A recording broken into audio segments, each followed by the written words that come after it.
Welcome to Season 10 of the Prosthetics and Orthotics podcast.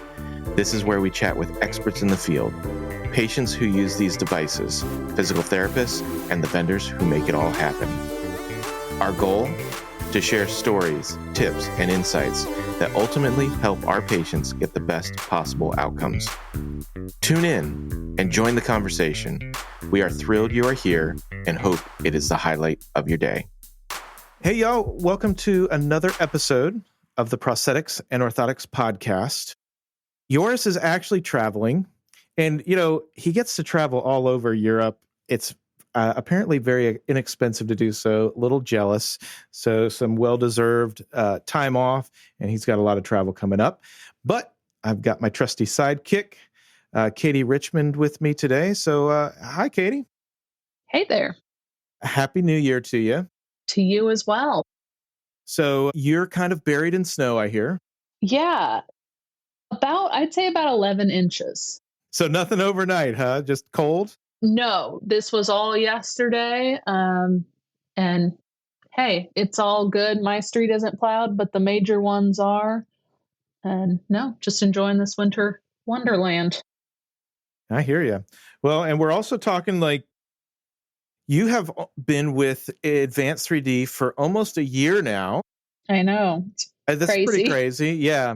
So can you just take us through some of the projects that have been memorable and then kind of what you're looking forward to for 2025? Absolutely. I feel like everything has been memorable, but some of the most fun and impactful devices that I don't know how I would have done it, or that's a lie. I would have done it traditionally, but how I could have even been helpful from where I am is Katie Leatherwood in Latvia. She is a wonderful prosthetist, and working on a hip disarticulation socket with her, knowing the pain of what it is to lift a plaster, even with vermiculite in it, mold up onto your bench and carve out, your mods. The pain of going through that, I know that. And instead, on the other side of the globe, she sent me an email.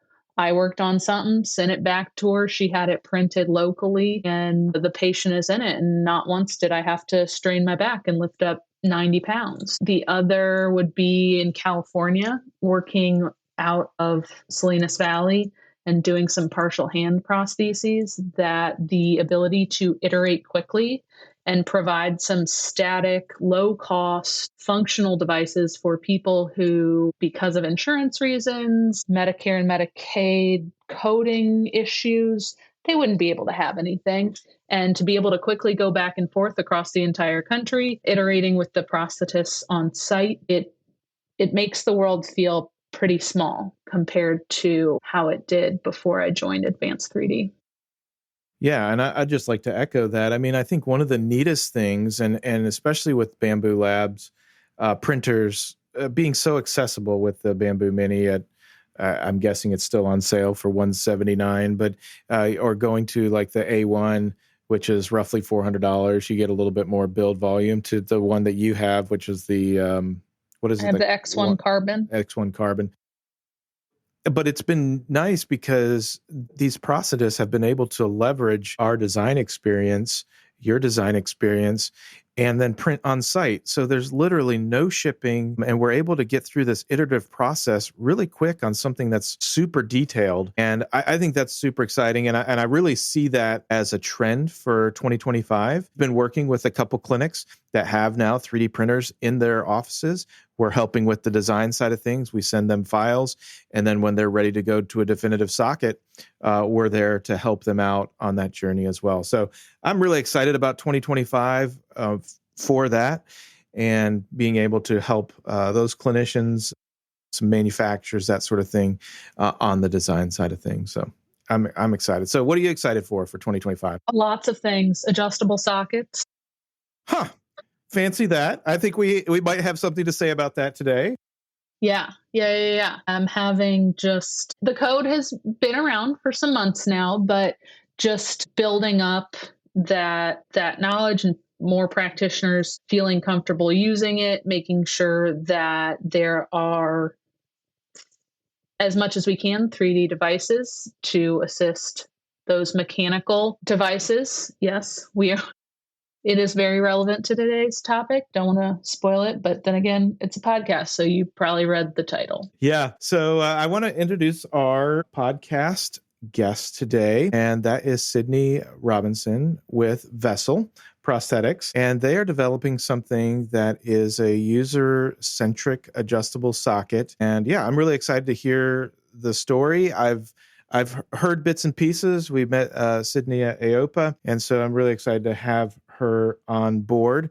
You know, one of the neat things that what I see in her is, she has chosen to be a part of the orthotic and prosthetic field industry, so to speak. But she's not a clinician, and that is great. And so one of the things that I always love is when people use their gifts and talents to help people, and not necessarily from a clinical side, but it really does scale in a big way.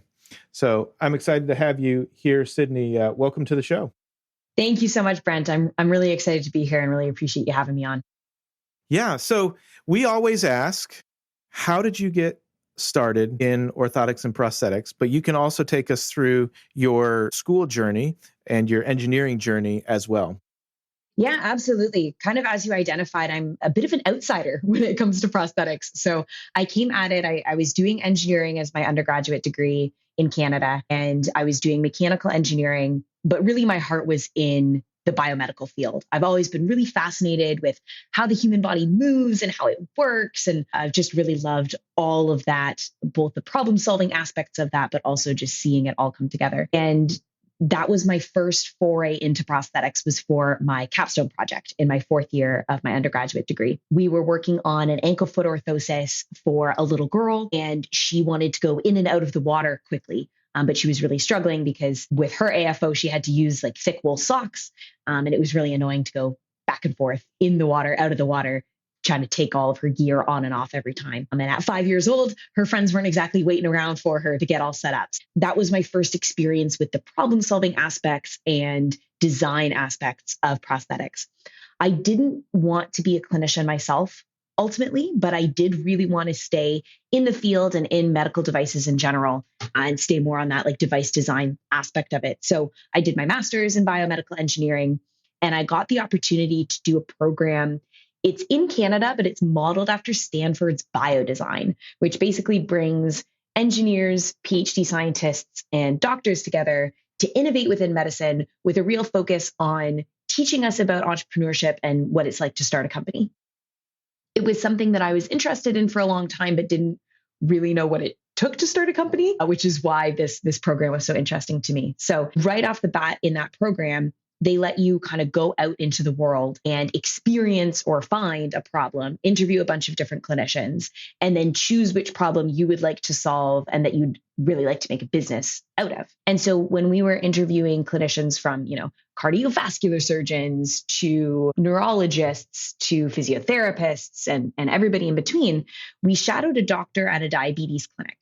And what I didn't know at the time was that diabetes is the leading cause of leg amputation. And so we met a lot of patients there that all struggled with how their leg was fitting inside of their prosthesis. And this is a very obvious problem to people who are in the field or who have lived experience with prostheses, but it was totally new to us in doing the program. And I was just struck with how debilitating it is when your limb is changing size, which there's things you can do to maybe mitigate some of that, but it's really out of your control.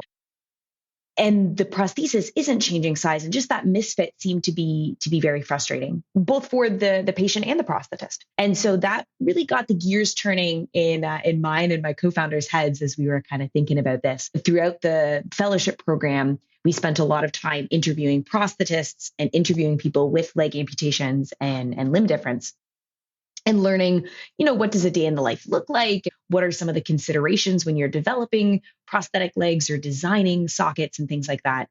And at the end of the day, what we noticed was it would be really nice if you had a socket that could adjust its volume. And it would be really nice if that adjustment happened automatically, because then people don't have to worry about engaging with the prosthesis. and you circumvent a lot of the frustration both on the amputee side, but also on the prosthetist side. So that was how Vessl was born. Wow, that's a neat kind of evolution, I would say, of that. Now, when you were doing your research, how does all that kind of tie into the program that you were at? Is it not only kind of first-person research with the patients and the clinicians, but also, I'm guessing, some historical, like literature reviews and that sort of thing? Absolutely. Yeah. We really dove into the literature. And it was so when I was doing my master's program, I was doing research on wrist implants. And there is a ton of data on hip implants, knee implants, wrist implants. And there's not very much data, as I'm sure you folks have noticed, on prosthesis use and different studies that have been done on prosthesis users. It's just the studies tend to be smaller or shorter term. And so we were learning as much as we could from kind of literature review, and then as much as we could from, as you're saying, like the first person interviews. That was really, I would say, where we got a lot of our understanding from. So I'm just curious, like from a history side of things, there's not a lot, but some historical stuff around not necessarily adjustability, but flexibility. Mm-hmm. Was there anything that kind of stood out? Like, I can't believe they did it that way, or any of those kind of stories from the historical perspective?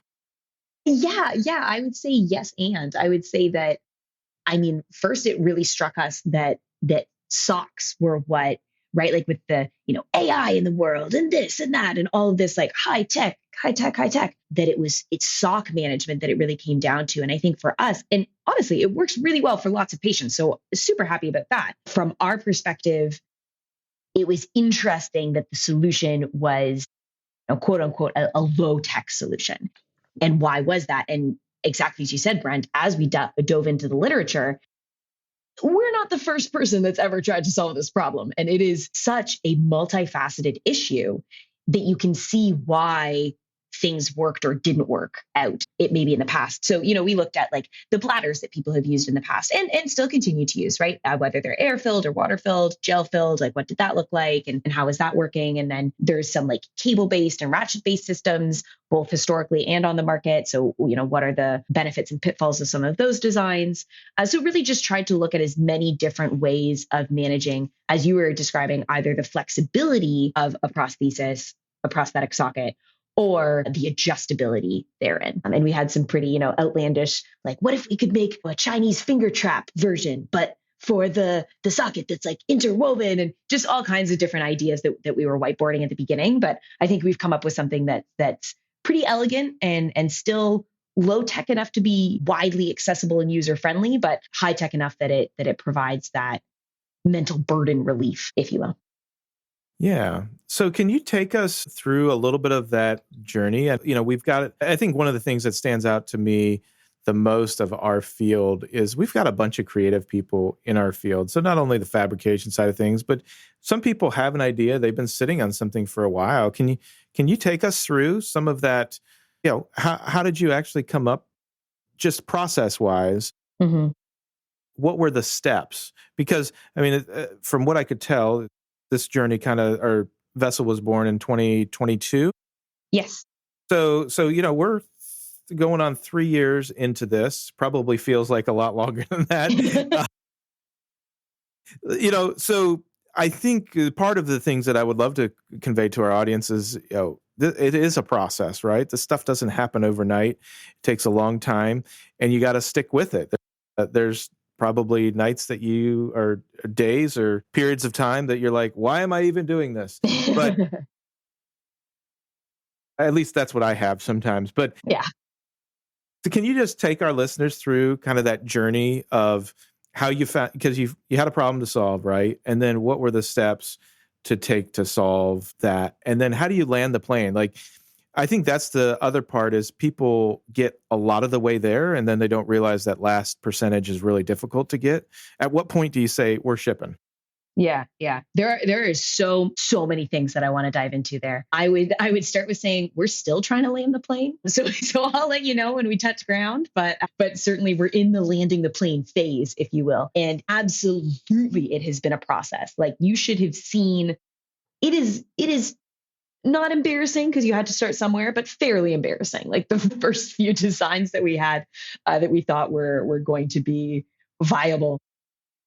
I would say that there were, so yes, it's definitely a process. There's a ton of steps involved. The nice thing about doing a structured program was that we were taught a lot of that in a very systematic way. So we were taught how to interview clinicians and patients, how to narrow down that list of problems. Like we had a list of over 200 problems that we could have built into businesses, but really looking at, how severe is the problem, how common is the problem, questions like that. So learned a lot about the business and what makes a good business, learned a lot about the patenting side, how to protect your innovation. So there's a lot of there's like regulatory standards that need to be considered. So there's a lot of just elements to a business that you don't necessarily think about when you're just trying to solve a problem with a design. So I would say that that's a difference. If anyone out there is interested, if they've got an idea, the question I would pose is, do you want to create a business from that idea? Or do you want to maybe partner with people, whether that's a design firm or young innovators or whomever it might be, that are interested in developing the idea, and you just really want to make sure that that idea gets to market. So there's a little bit of a crux there. For us, because we were coming at it without a prosthetics background, so no one on our team was a prosthetist or had lived experience with amputation or limb difference, we really needed to educate ourselves. So I would say for anyone, it's really important to understand the problem, but for us, we had to understand it and spend that much more time understanding it, because you folks have a very challenging job being prosthetists. And there's a lot of nuance to what you folks learned in school that we hadn't learned yet. I would say a lot of our time, especially during the fellowship program, but honestly, I'm still learning a lot. We spent a lot of that time interviewing prosthetists, interviewing amputees, learning as much as we could. And we wanted to get a solid understanding of what is the day in the life like for a patient? What is the day in the life like for a prosthetist, and what are the processes that are in place that our device would need to fit into.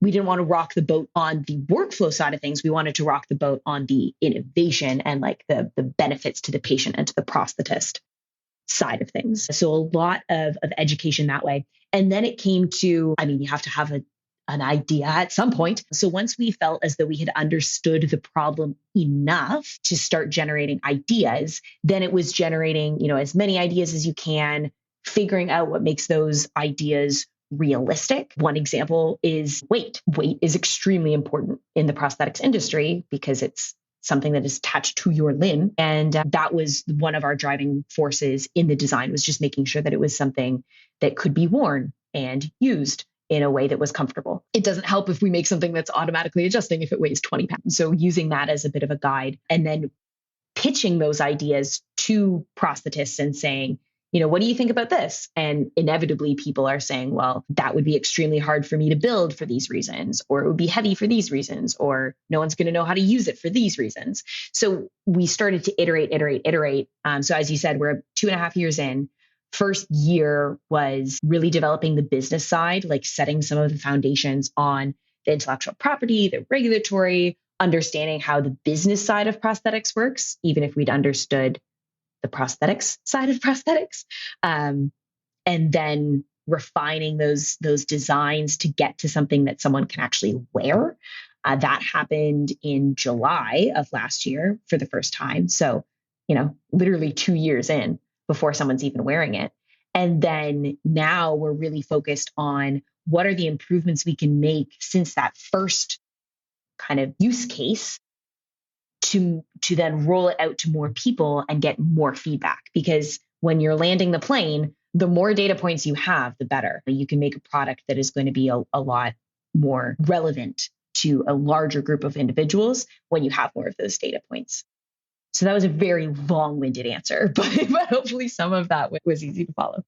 No, go ahead, Katie. Sorry. It definitely did. I will be the clinical person that maybe bogs down this podcast, but I would love to get in, if it's allowed, to the nitty-gritty of, as a prosthetist, having worked with people what I always say is it doesn't matter what I feel because I'm not wearing it. It's what the patient feels. And if they're happy, I'm happy. And so how does Vessl and this product, how does it know how much to tighten the socket and where to tighten the socket? And I love as much detail as you can share. Maybe we'll have to cut it out because everybody else think it's boring, but I'm very interested in kind of the mindset clinically. For sure, for sure. And that's one of the things we're actually really proud of is we created a way for it to automatically adjust without it being electronic. So we find that with an electronic device, you're just, exponentially increasing the cost. It's not as durable, sometimes hard to manage. We're trying to think of those maybe elderly patients who might forget to charge their leg overnight. Heck, I forget to charge my phone overnight sometimes. So elderly or not, sometimes it's hard to remember to do those little tasks. So we created something that was mechanical and automatic. And what it does, I don't like to use the word monitor because there's no sensors. So it's not monitoring anything per se, but think of it as two mechanical pieces that are engaging and disengaging based on tension. So there's tension in a cable that runs through panels on the socket, similar to other paneled sockets that exist. And that cable runs through what we're calling isoform, this isoform mechanical disc. And that disc sits distal to the socket and it uses shock absorption. So every step that someone's taking, or even just weight that they're shifting around as they're standing, and it uses that shock absorption to automatically pull on the cable and tighten the panels against the leg. But as you said, Katie, to a set tension, right? We don't want to over tighten on the leg. That's dangerous. Prosthetist will be able to, on the distal face of this isoform disc, turn a crank, but use a screwdriver and basically tighten or loosen this little piece. And if you tighten it, then the panels will want to sit more snug against the leg. If you loosen it, they'll want to sit a little bit less snug against the leg. So each patient might I might like my running shoes tied up more tightly than Katie likes her running shoes tied up. And the same kind of thing with people with prostheses, if you want it to fit a little bit more snug or a little bit less snug. And then the system will always try and maintain that level of tension in the cable just based on how the internal mechanisms are engaging and disengaging. So once it reaches the tension level, the internal mechanics are basically pulled apart. They can't connect anymore. They can't tighten any further. But once that pressure drops, so someone loses volume, then those inner mechanics are able to re-engage and tighten the system again. Yes. No, that's definitely making sense. How about releasing the panels? Because I have quite a few patients who just the reason they're in adjustable sockets, not only for volume loss, but could be that, some anatomy, if you get it snug enough to where they like it, you're going to need to release that tension before they can remove the prosthesis. 100%. Absolutely. And so what we've got right now is it's a manual button. So it's an automatic constriction, but a manual release. So as you said, Katie, to take the device off at the end of the day, but also if you're in an airplane. I was talking to someone and he finds he has to drive to work. I think he said an hour each way. And even just sitting and having for an hour, his leg will swell. And so having it be releasable, if you will, so you can hit the release button when you get in the car. And then if the leg swells as you're driving, it's just pushing up against those panels and widening them kind of as it needs to. Airplane I mentioned, but then also if you're going to sit down for a movie for a couple hours or a meal for a couple of hours and your leg might swell a bit, or you just want to release the tension, you can hit that manual release button. And then standing back up and continuing to move re-engages the system and it'll tighten if it needs to. So you mentioned that you've got a couple patients on this, and I saw, I forget his name now, but has been in one. How do you go through? So once you create a device, there's got to be some sort of feedback loop and that sort of thing to iterate. So I'm kind of curious, okay, so what was the feedback? And then what does that tell your team where you need to go? Yeah, that has been quite the journey. So we started working with Trace Wright in April, I believe, of 2024. Already freaking me out with the change in the years. I'm trying to remember the years. So April 2024. And, he brought in Stevie Crawford, who is a US Navy veteran and is training for the 2026 Paralympics for snowboarding. So he's a highly active patient. And what was nice there is he's going to be very hard on a device. And so if it's going to fail, he will make sure it does in one way or another. So we've been working with them. Again, Stevie tried it on for the first time in July. And so what we've been doing so far are like what I would call touch point tests. So Stevie comes in, he meets with Trace. Trace has been the one who's been fabricating the sockets and attaching isoform. And then Stevie will try it on and we'll give some feedback, walk around a little bit. We'll make some adjustments as needed, kind of talk it through, come up with a list of things we need to change. And then we will change those kind of key points and ship it back out again for him to try on a second time. You'll hear me say ship out because we are in physically different locations. So that's been interesting to work with, I would say. But Trace and Stevie have been phenomenal. The feedback on the first try was a lot of shock that it worked as well as it did, honestly, just because, it hadn't been tried. We'd been working with it on like benchtop testing, but it was the first time it was being worn by a patient and it worked very, very well. So we were very pleased with that. The feedback from that first test was more on usability. So it was, we didn't have a gear ratio, for example. So what that means is that if you were going to manually tighten because, the panels were super loose and you wanted to get them to touch the leg, you had to like turn and turn and turn and turn and turn and turn that dial, which is just annoying. So we're like, okay, we're going to need to add a gear ratio. There was a little bit of instability. There was so just like different pieces of the design that needed to be iterated. And so we changed those, but, adding gears or adding different things will alter the weight. And so I would say that it has been a really helpful process to go back and forth with Stevie, get his feedback on the usability, the weight, the height. And we meet weekly with a couple different prosthetists to get some of those different perspectives on what the priorities need to be for the design changes that we're making. So we're working on some of those final design changes right now before we actually launch the product. Okay. So we have a product launch coming in soon, huh? We do. Okay. Hopefully sooner rather than later, but certainly, we're targeting the second half of 2025. As I mentioned, a few design changes needed to be made. We'll be at AAOP and we'll be at AOPA and we'll be showing off all the latest stuff at both of those shows. Okay.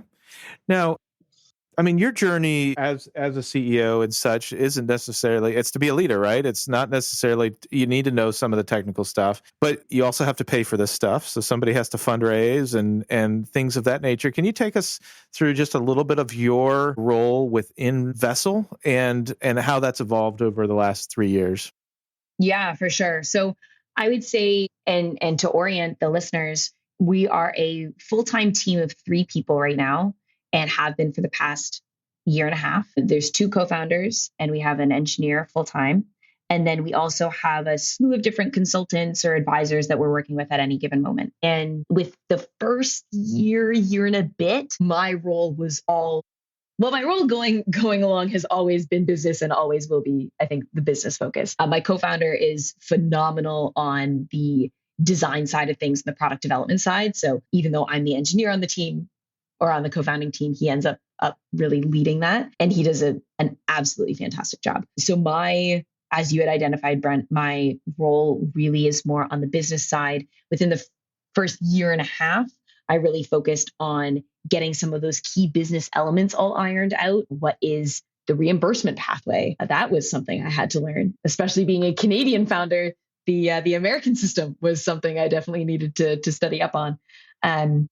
And then even things like, when do we want to launch the product? What's that going to look like? What are the timelines involved? What do we want our media presence to be? Like every aspect that you can think of with business was something that I was trying to build out and strategically plan for. And then the role evolved last year as we started to mature and as we started to hit some of those key milestones. We knew, as you said, Brent, we're not selling yet. So we do need some investment. And so last year, my role really focused on investment. And so, engaging with investors, meeting with them to figure out what they're looking for in companies, trying to find that right fit and trying to fundraise. We are successfully oversubscribed our pre-seed round, which we're super excited about. And that is what will fund, the product launch of Vessl, which is so exciting. And so now my role has really shifted now that we're not actively fundraising into more of the marketing and sales side and really building out what is that sales process going to look like and what are the key details that we need to be thinking of in order to set that up so that we're ready for product launch. Yeah, so I mean, you really have to, because as a Canadian founder, obviously your insurance and all that stuff is different than ours, but then you're also looking at some of the global stuff. How do you balance like where to go? Is the US like the place, or is it one of many on the roadmap? It'll be one of many on the roadmap. For us, it's going to be the first, though. And it really came down to kind of two main factors. The first being the population. America has a lot of people living in it.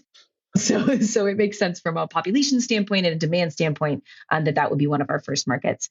And then really what propelled us was the reimbursement. So the reimbursement in the United States is very much based on these codes that you can stack and move around. And a new code was passed in the early part of last year of 2024, specifically for adjustable sockets. So we thought that, let's use that kind of momentum to help generate demand. And it made a lot of sense for us to start in the United States.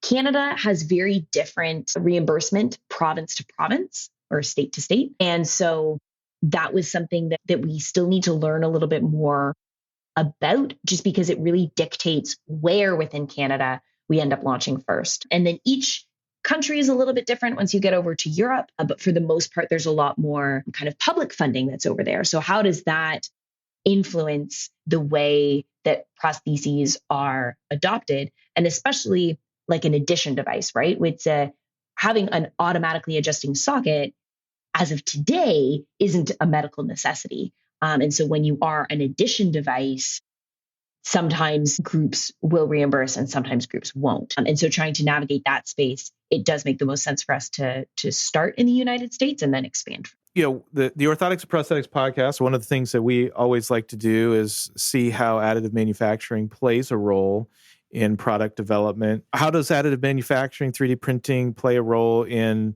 how you guys have come up with your prototypes and things of that nature? Is it a tool that's necessary, useful? Just like to hear your feedback.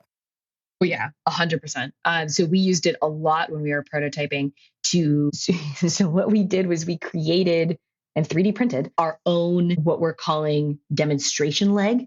And so it was a leg that we could expand and contract so that we could put the leg inside of the socket and put the socket plus the leg into a motion simulator, and then use that for some of those early product developments so that we didn't need someone to be wearing it. We could just, iterate benchtop as quickly as possible.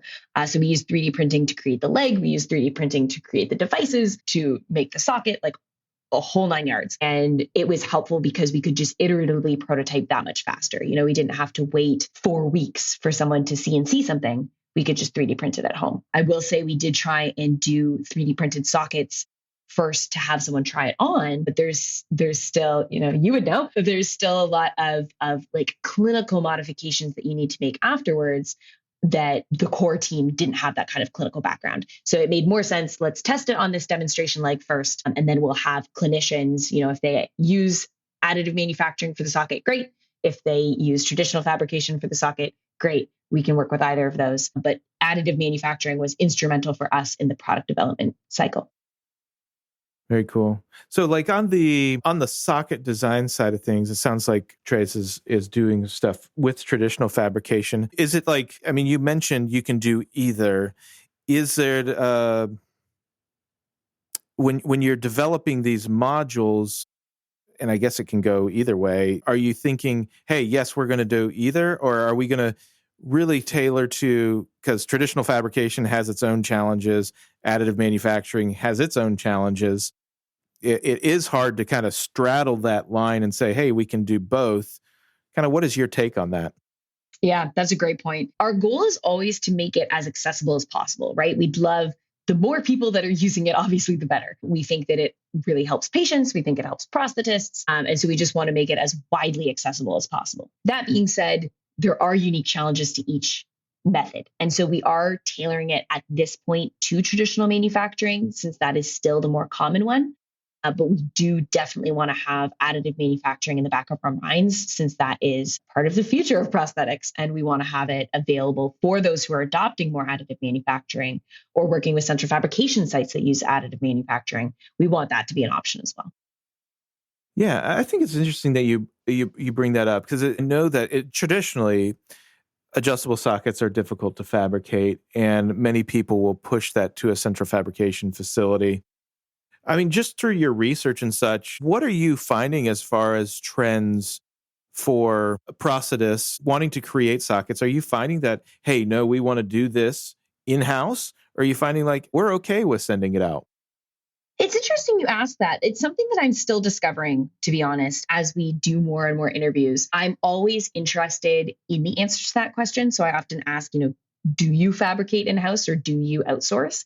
And what it seems to me is two things. I think that younger prosthetists who are newer to the field it seems to be more open to central fabrication, if that's something that will allow them to see more patients, right? Like, if the goal is to help as many patients as possible, then if central fabrication helps with that, achieving that goal, awesome. I do also notice that as clinics become more like what I would call clinic networks, so one company that owns multiple sites, the scalability of having that company either have or use a central fabrication site, it's a lot more of a scalable business model for that clinic network. So I do notice that as the clinics seem to be becoming more network based, and that scalability is a big factor in their own economics, I do notice that central fabrication seems to be more popular in those groups. Yeah. I mean, we run into this all the time, and it's always interesting to hear, even regionally it varies, and it's always interesting to hear like why people do it. And then the demographics of the younger clinicians versus the older clinicians. I mean, what are you seeing as kind of this new generation of clinicians coming into practice? And I would say probably both in Canada and in the US. What are you seeing as far as the values of those people coming in? And when I mean values, I mean, so at least from my perspective, people are valuing not being in the shop till 11 o'clock at night. and things of that nature that have historically been kind of almost like badges of honor. Yeah. Which, I mean, there's a conversation for the world at large, right? Like there's a conversation for just office work in general, or entrepreneurship, or some of these other things where it's like, I'm breaking my back working 16 hours a day, maybe used to be a badge of honor. And now it's, well, how can I use AI or some of these other tools to optimize my work and actually accomplish more in less time? I would say, and the first disclaimer I want to make is that I'm not trying to disparage people who've been in the industry for many years, right? Like, I think that there's a lot of really incredible prosthetists who have decades of experience in the industry and are super forward thinking and want to be adopting new technology. And that level of both passion and expertise is extremely valuable. I have noticed that when people are coming out of school or are newer in their careers, they maybe don't have yet their favorite tools that they know work, that they like to use all the time. And so they're more open to trying out a couple of different tools. Okay, well, will this help me help more patients? Will that help me help more patients? How can I make my practice more efficient? So I do think that, at least in the folks that I've spoken to, they tend to be more open to whether it's additive manufacturing or adjustable sockets, some of these things that just help make a clinic operation more efficient. I think, yeah. So I 100% agree on that. And I mean, I think what's interesting is when I see these older clinicians really lean into the technology and try to leave a legacy. And that's what to me is exciting, is you do have these people that, were making Kemblo liners and sewing, thigh and corset stuff. And now they're like, hey, I can actually leave something for this next generation of prosthetists. And, I love that aspect. And now you have the grumpy old people too. But with the grumpiness is one of the things that I've tried to do is embrace some of that, because if you can change some of those critics, sometimes they'll become your biggest fans. For sure. So I think that's interesting. Get back to the kind of the merging of clinical stuff with mechanical stuff, right? So I want to hear just about some of the challenges, because your or anybody's product still relies on the abilities of the prosthetist to create as close to a near net shape of the patient as possible. So where do you see that bridge happening, and how important is it? And I mean, it may not be important for your technology. I don't know. And can I add kind of in with that? Sure. Because I was kind of thinking the same question of how are you so far positioning yourself, Vessl, that is, to make recommendations or suggestions. One of the things I would consider myself passionate about, socket design and difficult to fit patients. And often I feel those are the people who need adjustability. So are you kind of saying, hey, this is a device that will tighten whatever it is you do? Or is there some sort of education behind how you decide where to put the panels? A lot of that has been the Wild West with Click, and they've done a lot to bring up that knowledge. So yeah, you are the mechanical, but you're dealing with us as prosthetists. So it's a fine balance. So where do you find yourself there? Absolutely. Absolutely. So one of the things that we were really passionate about early on was ensuring that clearly, as you had both identified, all of the clinical knowledge rests with the prosthetist. You guys are trained professionals who know how to fit a socket to a limb based on that limb's anatomy and the person's goals and all of these different things. So that was something that I haven't seen anyone be able to replicate yet, that clinical knowledge, or replicate or replace, right? And so it's something that we are trying to augment. So we just want to, or support, I guess is a better phrase. We just want to support that. So having something where you design the best fit socket that you can design, and then if the leg changes, which is not within your control, the socket is able to adapt to that change. So I'd say that's like the overarching goal. As you had identified as well, there are, as new technologies come about, new ways of doing things and different levels of resources or references, use cases, things like that. So that's something actually that we're developing out right now. As I mentioned, I'm really starting to focus on the sales and marketing side of things. And for us, the sales process really does involve a lot of these resources. And how are we going to be making recommendations, and based on what, and things like that. So it's something we're developing out right now. I don't have a solid answer for you yet, but as we test with more patients and learn more about, as you're saying, some of those difficult to fit groups, we'll have, I don't know if they will be hard recommendations of you should do it this way, or if it will be more of like, in these types of patients, we found that this worked really well. In these types of patients, we found this worked really well. And just have some of those almost thought-provoking ideas for then the clinicians, based on your expertise, to kind of use those as guidelines going forward. No, and I think that's great insight just for other companies that are coming into the field too. Is, I love the passion that a lot of people bring in, but I also love like what you guys have done, being very intentional, and then obviously consulting with somebody like Trez and other clinicians is super important to truly understand the prosthetic and orthotic market, because and the reimbursement, like those three things. I've seen some people have amazing ideas, but it's a product that we can't get paid for. So it's like, yep, here we are. And so then you have to go through other avenues and that sort of thing. And then the runway becomes a lot longer. So kudos to you guys for taking all that into consideration. Thank you. Yeah, I think that the business elements can sometimes get overlooked, as you said, Brent, where you're so passionate about the problem, you really want to fix it, and you have this awesome idea, but you can't get the money for it, or it'll be way too expensive, or it will be nearly impossible to manufacture, or whatever the case may be. And that's why, harking back to your earlier question, that's why it's a process. That's why it takes 2.5 years, right? To fully develop something, is there's so many design constraints, not just from the person who's going to be using it or the person who's going to be building with it, but all of the other things that surround how to sell something in the world. Yeah. Well, one last question that I'll ask, and this is one that Joris usually asks because he loves seeing the variety of companies in the orthotic and prosthetic space. You have everything from corporates to, mom and pops, and you see this rise in consolidation among the bigger companies. But then you also see kind of a push to the independents. Like I see these independents really almost rallying around each other, saying, "Hey, it is a great option as well."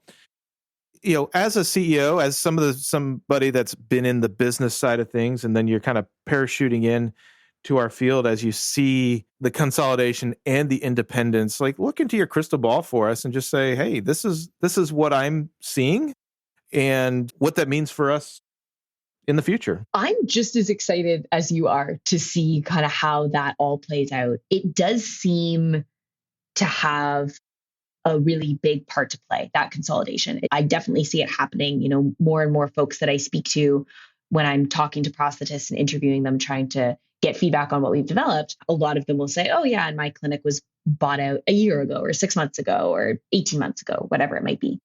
So I do see the consolidation happening more and more.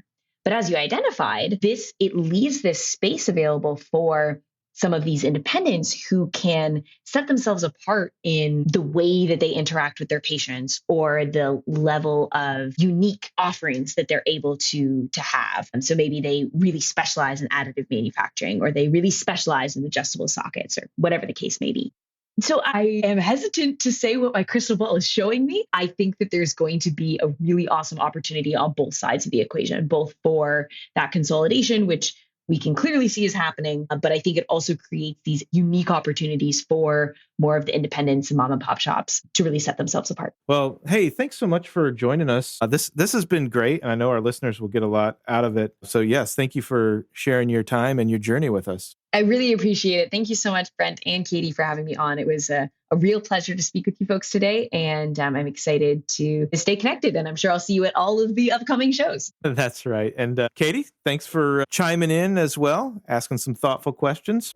Yeah, absolutely. Thanks for having me. And thank you for listening to the Orthotics and Prosthetics podcast. Have a great day.